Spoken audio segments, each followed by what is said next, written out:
Well, selamat sore. Ya, di luar udah sore sih.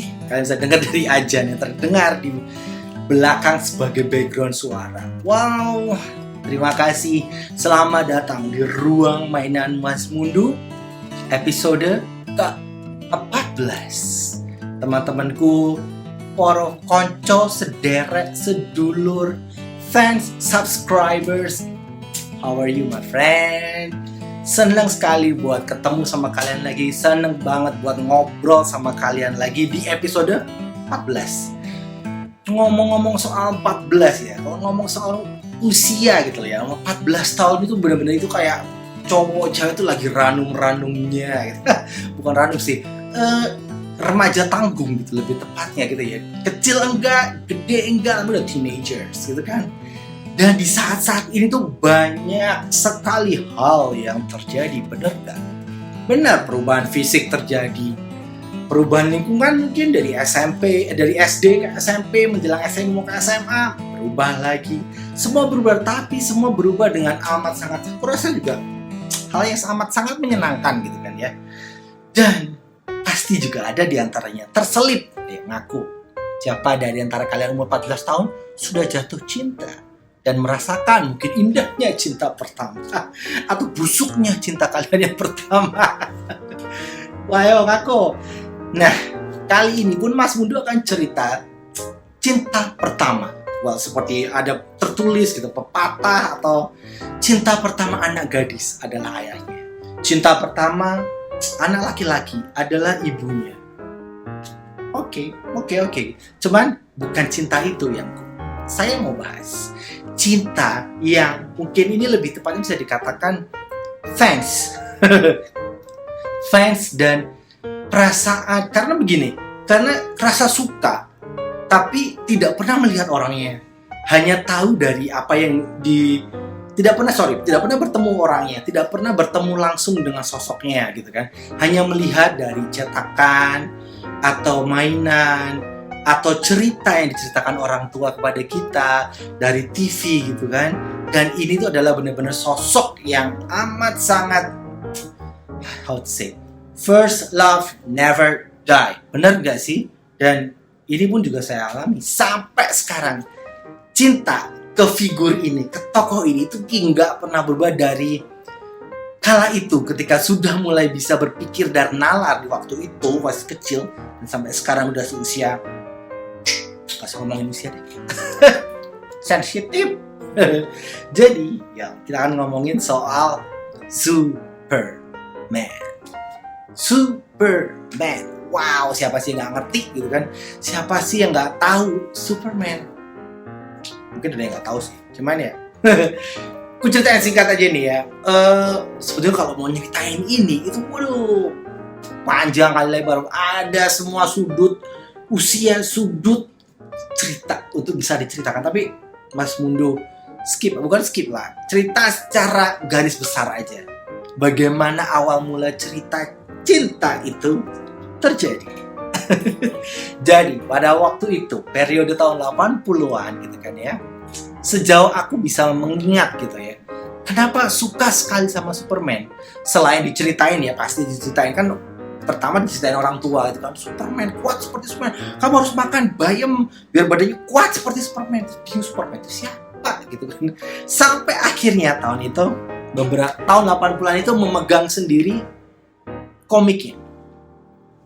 Kalian tahu komiknya? Nih ya, tunjukin ya. Ini adalah komik pertama Mas Bundu tentang Superman.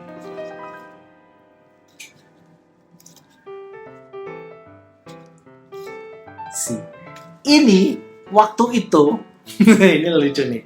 Ini nggak pernah kejadian sekarang, tapi waktu itu terjadi. Komik ini itu adalah bonus dari sabun mandi merek, kelihatan nggak? Lifebuoy. Yes, betul. Ini dulu tuh dibundling sama Lifebuoy. Jadi kalau ya benar, karena zaman segitu belum ada sabun cair. Sabun masih batangan semua gitu kan ya. Dan ini tuh dibanderol, beli sabun dapat komik Superman. Apa? Kalau dipikir hubungannya apa? Ya nggak ada. Hubungannya ya memang supaya bersih gitu kali ya. Apa sih? Gak ada, lucu banget. Ya gitu, apa hubungannya? Nggak ada, tapi ini terjadi. Komik sabun Lifebuoy dibundling dengan komik Superman. Itu gila kan ya. Terus ketika gitu kan ya, baca awal di komik ini pasti ya kan, di komik kecil ini dengan semua cerita yang ada gitu kan, masih hitam putih. Ini nggak ada warnanya sih, hitam putih. Cuman Mas Budi tuh suka banget dengan hitam putih gitu, apalagi komik hitam putih, karena lebih berasa feel orangnya, lebih berasa gaya gambarnya ketimbang warna. Sampai sekarang sih juga merasa begitu, tapi bukan berarti komik yang berwarna itu jelek. Gak, cuman preferensi pribadi gitu, suka kalau komik Superman, superhero atau DC atau Marvel gitu hitam putih atau kayak sketch gitu. Itu menurut gua awesome banget. Terus sekitar tahun 87, 88, 89 gitu ya, sejauh itu filmnya kan tayang tuh, Christopher Reeves gitu kan. Ingat banget setelah film pertama Robocop, diajak nontonnya itu film Superman, Christopher Reeve yang lawan manusia matahari ya kalau nggak salah, yang dia di launching ke matahari lewat kayak pesawat ulang-alik dan akhirnya terjadi gitu kan. Itu film pertama. Terus nggak lama saat dari itu komik-komiknya mulai muncul, bener nggak sih? Komik-komik seperti ini nih. Ini terbitan CP atau C-Press dengan cover-cover Christopher Reeves seperti ini. See? Cover-cover, tapi sebenarnya ceritanya bukan, beda. Ceritanya tuh cerita yang mungkin diambil dari yang lain gitu kan. Ini bukan soundtracknya, bukan soundtracknya, tapi bukan komik terjemahan yang ngebahas soal itu film. Tapi cover-cover yang menghiasi komik-komik dengan Christopher Reeve itu di Indonesia, di Kediri waktu itu banyak banget.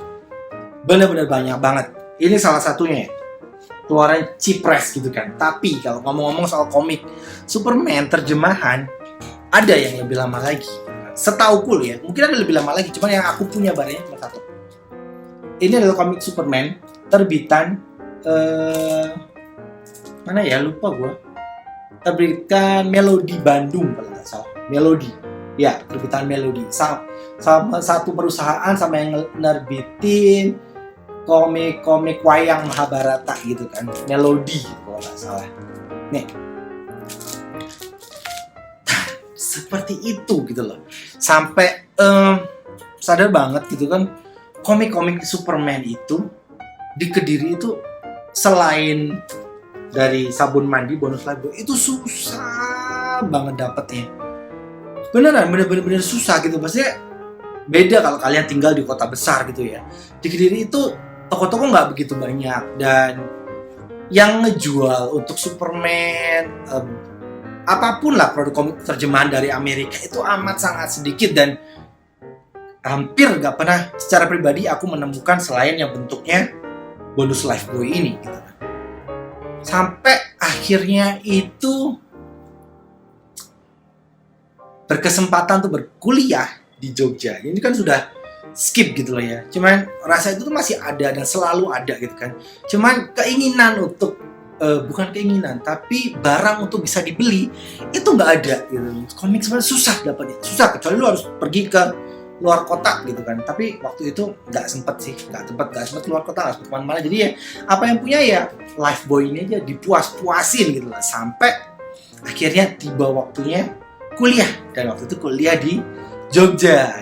Dan kuliah di Jogja ini udah mulai udah gila. Karena udah salah satu pemikirannya adalah gue harus hunting komik Superman ini, harus bisa sedapat mungkin gitu kan. Kalian tahu waktu itu 90-an tuh ada komik Superman terbitan Misurin gitu kan ya. Misurin. Cuman aku nggak punya komiknya, udah nggak ada lebih tepatnya. Nah, di belakang komik Misurin itu tuh tercantum gitu kan. Dapatkan di toko-toko terdekat di sekitar Anda. Toko di Jakarta, di tokonya komik-komik Misurin itu bisa didapatin di sini. Di Yogyakarta tuh ada 3 atau 4 gitu kan ya. Toko A, toko B, toko C. Dan gue inget banget awal kuliah di Jakarta, di Jogja, itu tuh gue selain naik bis itu cuma punya sepeda federal kemana-mana naik sepeda federal, nggak punya motor. Naik bis kalau ke Jawa ya, atau kalau nggak naik sepeda. Jadi gue kan kuliah karena gue juga naik sepeda ke kuliah. Gue punya temen baik banget, vokalis gue itu udah kayak udah kayak semi preman gitu. Orang Pontianak, orang Dayak, gondrong, aduh gila, tapi vokalnya bagus banget dan orangnya baik banget. Itu tuh sama gue bukan gue kadalin lah, lebih gue bilang, bro, bantuin gue dong. Bantuin kemana? Cari komik Superman. Hah? Di toko-toko di sekali. Udah lah, gampang lah, ntar makan di mana gitu kan. Makan bisa bayarin atau jajan bareng gitu kan. Udah, jalan gitu. Naik sepeda berdua. Wih, satu duduk di depan, satu genjot sepeda. Namanya si John gitu. John. Dia selalu kebagian genjot ya. Dan gue selalu bagian nyetir di depan gitu. Jadi berdua bener satu sepeda itu dia yang genjot, dia duduk gitu. Gue di belakang gitu. Gue di depan pegang setir gitu ya. Sat gitu kan. Nyamperin toko-toko itu, dan walhasil toko-toko itu sudah pada tutup. Ya iyalah, telat udah berapa puluh tahun, men. Udah nggak ada. Terus di Jogja tuh selain beberapa toko-toko itu ada toko buku gitu kan di belakang Malioboro itu, yang toko-toko buku bekas itu juga tidak setiap saat kamu kesana dan kamu nemu itu. Benar-benar pasti susah gitu kan. Kalau nggak nemunya itu malah di emperan toko gitu, toko bekas itu malah dibeliin gitu kan.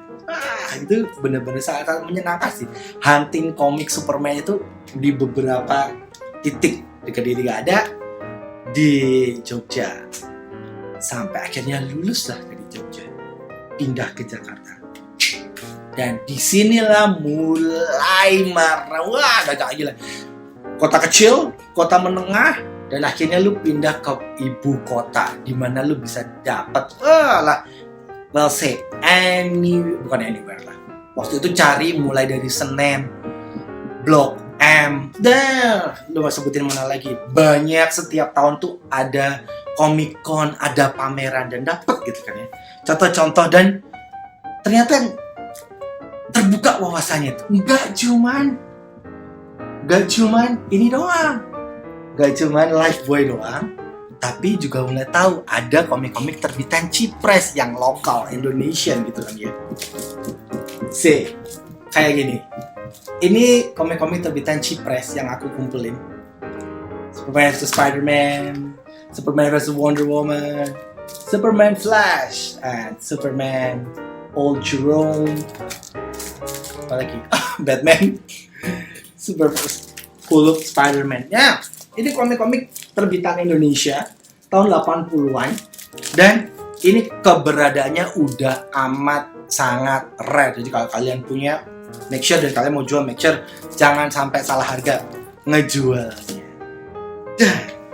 Itu salah satu komik Indonesia. Gue cuma dari Indonesia doang nih, belum yang barat gitu kan ya. Nih saya kasih tahu komik pertama yang aku beli dari hasil menabung sendiri gitu kan. This one. The Death and Return, The Death of Superman, World Without Superman, dan Return of Superman. Tebel banget. Ini tuh trilogi kematian Superman, dunia tanpa Superman. Dan ketika Superman bangkit sebelum dia bangkit total ada clone-nya. Superboy, Eradicator, Thing. Itu tuh komik pertama karena kenapa gue pengen beli ini? Karena waktu itu inget banget pas zaman kecil, tahun 92, pas bokap langganan majalah populer. Di salah satu rubriknya itu ada yang ngebahas soal ini komik gitu kan. Dibahas gitu kan. The Death of Superman gitu kan. Ketika DC ingin mengakhiri Superman karena penjualannya waktu itu turun, mereka bikin satu cerita yang menceritakan kematian Superman yang sebelumnya nggak pernah mati gitu kan ya, dibikin mati, dan ini the best selling graphic novel of all time, Death of Superman. Aku punya ini komiknya, tapi aku juga punya novelnya sebetulnya, nggak ketemu, ada di lemari, udah nggak malas banget bongkar gitu kan ya. Dan itu adalah komik pertama yang gue cerita tadi. Ini gaji pertama gue beliin komik ini tuh salah satunya adalah The Death and Return of Superman itu. Cuman ketika berjalannya waktu, ketika Aldus di Jakarta gitu kan, ketika mulai banyak influence gitu, ketika mulai banyak input gitu kan, ada satu momen ketika ya kalau ngomongin soal komik atau Superman gitu ya, pasti ada pengarang yang kalian suka gitu kan. Dan aku secara pribadi ketika ngefans sama ini pengarang gitu kan, nggak sengaja awalnya itu dari belanja bulanan. Ketika belanja bulanan itu nggak sengaja ngelihat komik judulnya Kingdom Come, kayak judul perikop di Alkitab gitu kan, Kingdom Come, gambarnya Superman terus dia berasap gitu dan dia agak tua gitu. Ini komik apa? Waktu itu tuh komik terbitan MNC Gramedia. Gue beli harganya 15.000, dia bilang, gila men, itu gambarnya bagus banget. Gambarnya itu udah kayak gambar lukisan gitu kan, gambar-gambar lukisan gitu kan, itu keren sekali gitu kan. Gue bilang wow, cuman dapet nomor 4-nya doang gitu kan, dan nggak dapet sisanya itu nggak dapet, cuma punya nomor 4-nya dan jual gitu kan. Cuman pengarangnya itu Alex Ross, itu udah menurutku udah dewa lah kalau gue bilang Alex Ross gitu kan. Kalian melihat poster ini pun, Crisis on Infinite Earth ini juga salah satunya digambar oleh Alex Ross gitu kan. Selain komik sebetulnya, aku juga ada beberapa koleksi tentang Alex Ross gitu. Salah satunya adalah poster. Kalian mau tahu posternya? Gue ceritain. Ini memang ceritanya agak panjang nih episode ini, tapi biarlah gitu. Biarlah ketika rasa cinta dan rasa memiliki ini juga kalian juga bisa merasakannya. Kalian juga kalau mau tahu posternya, gue tunjukin posternya. Hai, selamat datang di Hanggar 21 Studio Kerja Mas Mundu. Oke, ini poster yang pertama ya dari Alex Ross yang Mas Mundu punya, terpampang dengan jelas di ruang kerja Mas Mundu. Superman. Next is Cape Crusader. Batman. Ada satu lagi sih sebetulnya, tapi masih belum punya sih. Kalau mau nemu triloginya sebenarnya ada Wonder Woman-nya sebetulnya, cuma belum ketemu posternya. Oke. Superman, Batman. Next. This one is logo Superman, tempat kerja, segala macam. Yes. Wow. Ini another Alex Ross. Sebenarnya harus ada kiri kanannya sih. Aku punya yang kiri kanannya tapi versi kecil. Dan kalau kalian tahu, aku boleh cerita gitu ya. Di poster-poster ini tuh hampir 90% itu adalah poster yang aku beli di Yogyakarta. Jadi dia ikut sama aku pindah kota dari Jogja sampai ke Jakarta. Ya dicopot frame-nya doang sih dulu, digulung gitu sampai di Jakarta, aku bikinin frame lagi di Pasar Baru. Wow. Next poster. Ya, ini adalah yang di tengah. Di ruangan tengah, ruang kerja tengah. Crisis on Infinite Earth. Ini juga Mas Mundu beli di Yogyakarta. Ini sebetulnya terdiri dari 2 poster dibelah di tengah kalau nggak salah ya waktu itu. Yes, as you can see. Gila ya. Alex Ross kalau gambar gila. Crisis on Infinite Earth. Dan salah satu poster Mas Mundu yang tua dibeliin kakak. Oke. adalah ini yang gambar Dan Jurgens. Oh my gosh, The Death of Superman Doomsday.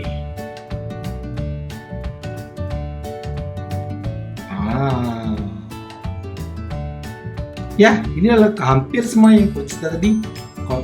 Poster-poster yang dibeli di Jogja. Ya, masih ada satu spot kosong nih guys. Diisi apa nih? Si Marvel aja kali ya.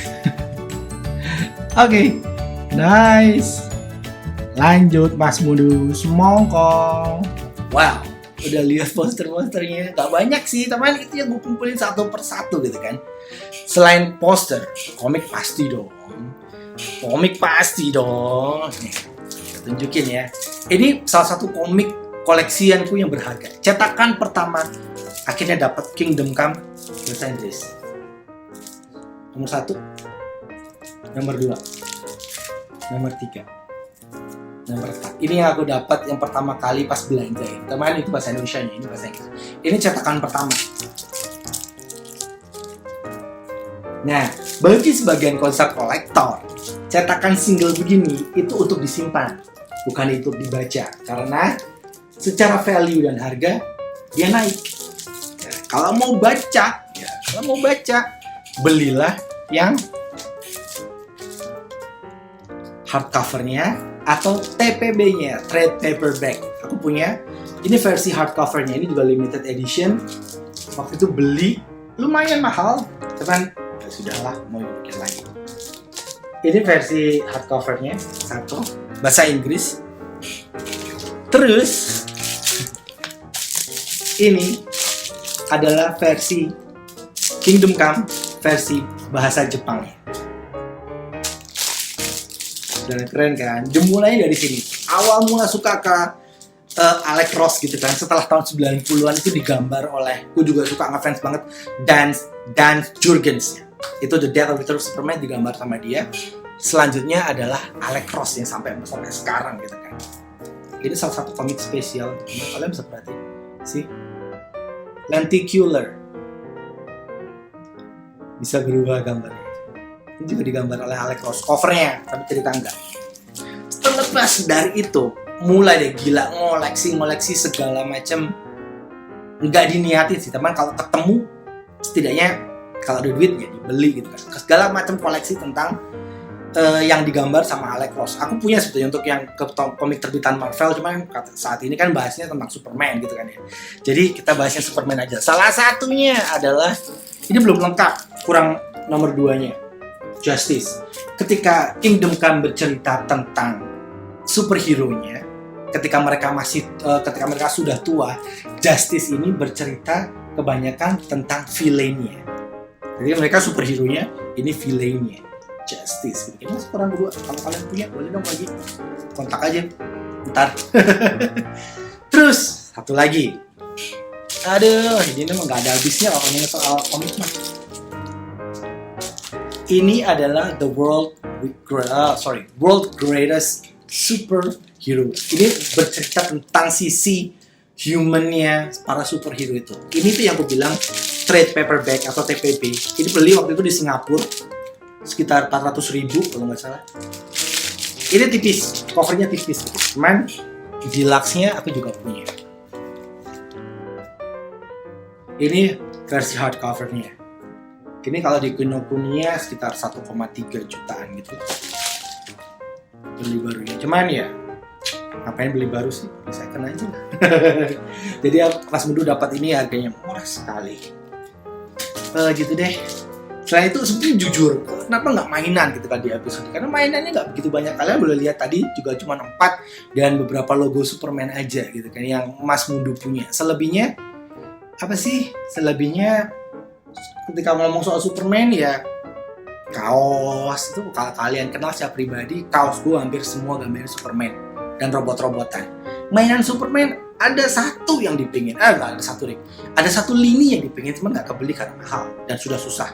Hot Toys Christopher Reeves atau Hot Toys-nya Henry Cavill yang Hot Toys, atau kalau nggak ya itu yang begitu-begitu pengen banget, atau kalau nggak yang statue-nya. Ada satu ketika kalau Mas Mundu jalan-jalan di Gancet itu ngeliatin all the time, harganya 18 juta gitu kan. Tapi statue-nya tuh ganteng banget kan. Sekarang lagi zaman statue gitu kan. Ya bagi yang duitnya lebih, kalian bisa beli statue. Kalau nggak bisa lebih ya dimainin aja lewat di foto. Kalau kalian mau tahu nggak? Terus kelihatannya aku masih punya fotonya deh. Karena setiap kali lewat situ kan sama istriku gitu kan ngobrol. Di lewat situ, lewat toko itu dan ngelihat Superman itu. Ya lewat deh. Cuma didoain dong. Suatu saat kau akan menjadi milikku. Wah, itu aja sih. Selebihnya nanti Mas Mundu akan bikin deh DC X Marvel, karena koleksi komik Mas Mundu nggak cuma Superman ini doang, ada Marvel juga. Cuman ya nggak banyak sih. Ada lah, ntar kita bikinin deh di episode nanti. Oke, jadi buat kalian thank you buat udah stay tune dengerin gue ngecap dari tadi. Udah berapa menit nih? Udah 22 menit atau lebih. Ya udah, thank you buat kalian. Tetap sehat, tetap menginspirasi teman-teman dan keluarga kalian. Stay safe, dan I'll see you in the Ruang Mainan Mas Mundu episode ke-15. Ciao.